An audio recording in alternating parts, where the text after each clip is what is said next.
morning class. Welcome for today's science session in 7th class. We are on the chapter 4th and we are on the topic transfer of heat. In this topic beta, I like to introduce first that what is transfer of heat. You see beta, when the heat transfer from the higher temperature to the lower temperature or on the same body from the higher temperature to the lower temperature, that transfer of heat is called the transfer of heat from higher to lower, that is called transfer of heat, of course. Okay, so I'll take a familiar example.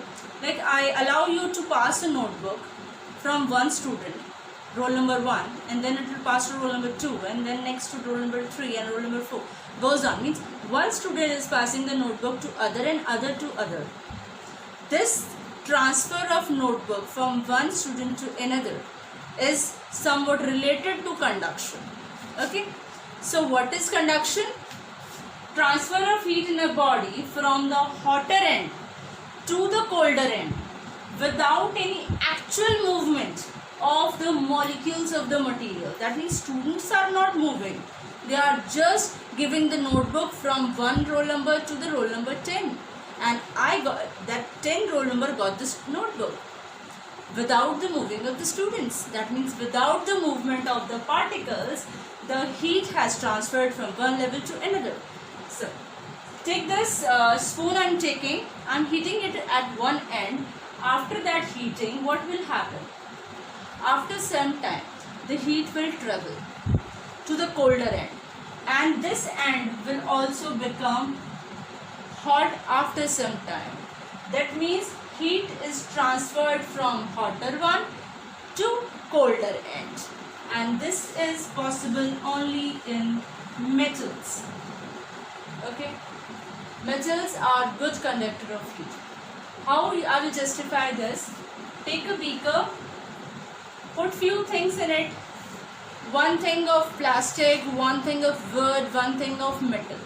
You can take spoon, heat them. What will happen? After some time, touch these objects. What you will see? Plastic substance will not get hot. Even wood substance will not get hot. Only the metal, that is spoon, which get hot. The heat is not transferred into these two, plastic and wood. Beta, I'll come to these two topics, insulators and conductors. What are insulators? Into insulators like wood and plastic, they do not allow the heat to pass through it. That means they are insulators, they are bad conductor of heat. And the spoon which get hot is good conductor of heat. That means it is a conductor which allow the heat to pass through it. So it is clear with both insulator and conductors. Okay. So next I like to take the uses of good conductor. Few uses I can discuss with you. First, for cooking utensils. Cooking utensils can be prepared with these insulators. With these insulators, what they are having, like you are having a spoon. If spoon handle was made up of an insulator, it will not allow the heat to pass through it. So some utensils, this part we need heat, then it is a conductor. So it is made up of metal, and where we don't allow the heat to pass through it, that means it is insulator. That can be of plastic, that can be of wood. So utensils that we are preparing of these two, I think it was clear, means mostly handles are made up of plastic. The reason behind this is that they are insulators, they will not allow heat to pass through it. So it's very easy for us to cook the food, right? Using these kind of utensils. So insulator handles, we are using a bad conductor, and for good conductors we use the stainless steel pans and cookers and all. We use it for cooking the food, so they allow the heat to pass through it. Okay. Few things I like: false ceiling,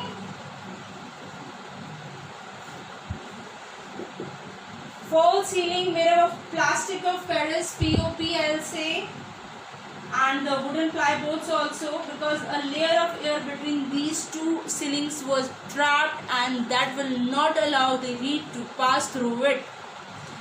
It will exist as a bad conductor of heat. So false ceiling are made up of POP or asbestos or wooden ply boards. Now woolen garments, I like to tell you what happened in woolen garments beta.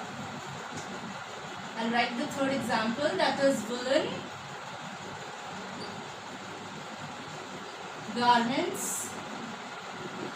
In winters we use woolen garments. Wool is a bad conductor of heat. The reason behind this is why we are using, the air get trapped between these wool. They will not allow the heat to pass through it. That's why we are using woolen garments. As the good was the woolen, as good as a bad conductor of heat, and it will not allow the heat to pass through it. And our body can be prevented from cool air that will not reach to our body. Next was igloos. Same with the igloos beta. You have seen these igloos. They are having the two layers, like blocks. They are having two layer block. The air was trapped inside this and it will not go, the outer air will not allow to come inside it. So the person which are sitting inside this will feel warm. The air will not get inside it. It exerts as a bad conductor of heat with having two layers, right? Okay. So next example, I take double wall of refrigerators. Again, the same reason is behind that. Of course, gunny bags also interrupt the air in between it and it will not allow the air to pass through it. Okay. Next topic is beta convection. What do you mean by convection? Transfer of heat in a liquid or a gas by the actual movement of the particles of the liquid or gas. That means actually the particles are moving from one place to another. Actual movement of the particles. That means when I tell you a student to take this notebook and give it to the roll number 10, then the student is actually moving and going and give it to him. There is the actual movement. Okay. So in this, I'll take an example. Do see this experiment. That is to show the transfer of heat by the convection in water. This arrow indicates the direction of the convection currents. So take a round bottom flask, fill it 2/3 with water. A small crystals of potassium permanganate is dropped. Gently put a spatula and the bottom of this flask. The potassium permanganate crystals dissolve slowly. You can see this. They're dissolving slowly and forms a purple colored solution around it. It's forming a purple colored solution. Now observation, what you will see this, that the purple colored solution rises from the bottom of the flask up to the surface of the water, then moves down towards near the wall of the flask. How does this happen? When the water at the bottom of the flask near the flame gets heated, it expands and becomes lighter. So hot water rises upwards and carries heat to the surface, and cold water bring on the surface move downwards by the soil sides of the flask to take the place of the hot water and rise water towards the source of the heat. So after some time, what we will observe, that this water also gets heated and rises upwards, and cold water from the above comes down again. This circulation means this transferred from hot water at the bottom of the glass near the source of the heat to the colder top by the actual movement of the water itself. This cyclic movement of water is called convectional current. So heat is transferred in liquid by convection. This is done with this experiment. Okay. Now I'll take the example of ventilators.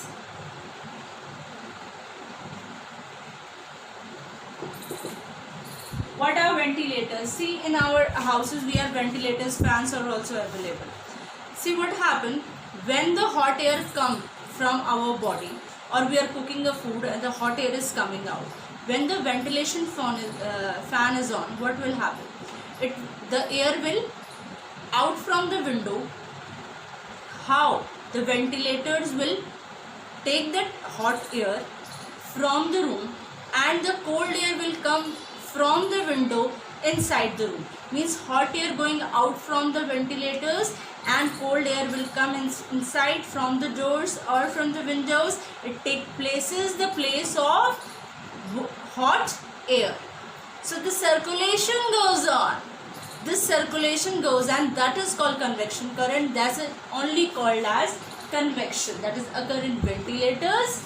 And of course I'll take with the chimneys. Same with the chimneys also it will take places. Okay, that's why they are kept very large height, so that the hot air will move out and the cold air will get inside from the doors and windows. Okay, I like to take the example of sea breeze over here. You can see the sea breeze. In the diagram of, this is the diagram of sea breeze. See, the land absorb heat. Land absorb heat faster than the sea. During the daytime, the land heat up more quickly than the sea water. Thus, the air above the land surface being heated and expands and rises up, and the cooler air above the sea surface blow towards the land. It would take its place. This set up a convectional current. The cool air from the sea blowing towards the land. The cool air from the sea blowing towards the land is called sea breeze. Okay. And what about land breeze? Next is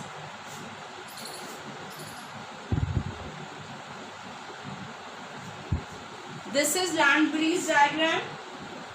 Land loses heat faster than the sea, of course. Stones are there, they get cool faster. At night, the land cools more quickly than the sea, and the glass bottle is held, and thus the air above the sea brings warmer and rises up, and the cooler air from above the land surface blows towards the sea to take its place. This set up a convectional current. The cooler air from the land moves towards the sea. This is called land breeze. So from this land breeze and sea breeze, it is very much clear about the convectional current that is flowing inside it. Next and last transfer of heat mode is radiation. Okay, what is radiation? Before that I'll tell you. Means most of the substances will show the movement from one place to another, or without the movement the heat was transferred. That is convection and conduction. But there is a third mode, that's called radiation. In that what happened? The sun rays which is coming to our earth, we are feeling hot. There is no such medium, because you can say air, but when the space is coming, there is no air between them. There is no air. Space is there, means vacuum is there. Still the sun rays reaches up to our land. Sorry. Still it reaches to our land. How? How it reaches? So there is somewhat method when the sun rays reaches directly to the earth without any medium. That heat is called radiant heat, and the method is called radiation. That is a transfer of heat from a hot body to a cold body without affecting the medium. Without affecting the medium means radiation need no medium to travel it, right? It's a direct method. So now if I relate with that student case and teacher and student, well, I used to throw the notebook to the 10th roll number and directly it reaches to that student. That is that method, radiation. Okay. Okay, next is to show that a black body absorbs and emits a heat better than a white body. I like to take this experiment with this. A hot body and a cold body, or I will take a black tin absorbs and emits more heat from the sun, and white tin absorbs and emit less heat from the sun. This is the activity that shows the black body is a better absorber and emitter of heat than a white body. So from all this conclusion, what we come to out that shiny, smooth surfaces are better reflector, white, dull and rough surfaces are the better absorbers. Okay, so from this experiment it was very much clear. You can see very easily the temperature rises in this experiment and the temperature lowers in this experiment. That means when we are using a black tin, the temperature rises, and when we are using the white tin, the temperature decreases as the sunlight was coming to both of them is same. Okay. Actually, some applications of radiation we will do now.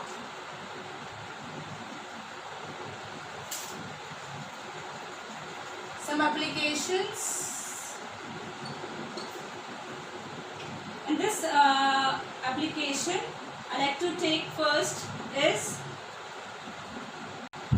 some applications. First application I like to take that we are wearing white clothes in summers. The reason behind this is while wearing white clothes, because it will not absorb more heat. As we are seeing in this experiment, white color will not absorb more heat. So it keeps us cool. And in winters we used to wear black colored clothes because it absorbs more heat. That's why we are using black colors. In the winters, of course, with the same thing in the colder areas where the cold countries, what will happen, they used to paint black. Yes, beta, in the cold countries, what will they used to do, they paint the houses of black color because black color absorb more radiations and of course it will remain hot. Okay, with the cold countries, of course, they used to paint white in color. Okay, next was, that is bottom of cooking utensils also. Utensils also, I have an example that solar cookers you will take. The solar cookers always used to painted black inside it because it absorbs more heat and it helps to cook the food more faster. Same with you will take the examples of frying pans. They are painted black below it because it absorbs more heat and it will help to absorb it more faster. Next, I'll take the thermoflask. Next is thermoflask. It also follows the radiation method, I like to say. A thermoflask is a special type of vessel which keeps hot liquid hot and cold object cold. Okay. This is the flask. You can see a thermoflask. Plastic cap, plastic stopper, then a doubled walled glass bottle, silvered like a mirror. A vacuum is inside in between these walls, and a cork piece also kept below it. What will happen? You will see the surface of the doubled wall bottle is silvered like a mirror. This is done because to reduce the transfer of heat by radiation. And of course, the shiny surface has a bad absorbers. So it's also a bad emitter of heat. Again, you see the plastic stopper. It is fitted in the mouth of the flask. And a plastic cap also. It is screwed over its stopper. This is done to reduce the conduction of heat because plastic is a bad conductor of heat. And the glass bottle held inside the metal cases with the help of the cork piece. This is done to prevent the transfer of heat by conduction as cork. So again, that cork is a bad conductor of heat. Okay. Now next, this experiment shows that the transfer of heat into or out of the closed thermoflask is very less. So as a hot liquid remains hot and cold liquid remains cold inside the thermoflask. So that's why we used to bring it to the schools now. The thermoflask will not allow the water to be hot because we like to drink the cold water. Okay. So this all we have done with this chapter. Revise it, try to do the exercise with your own. Thank you. Have a nice day.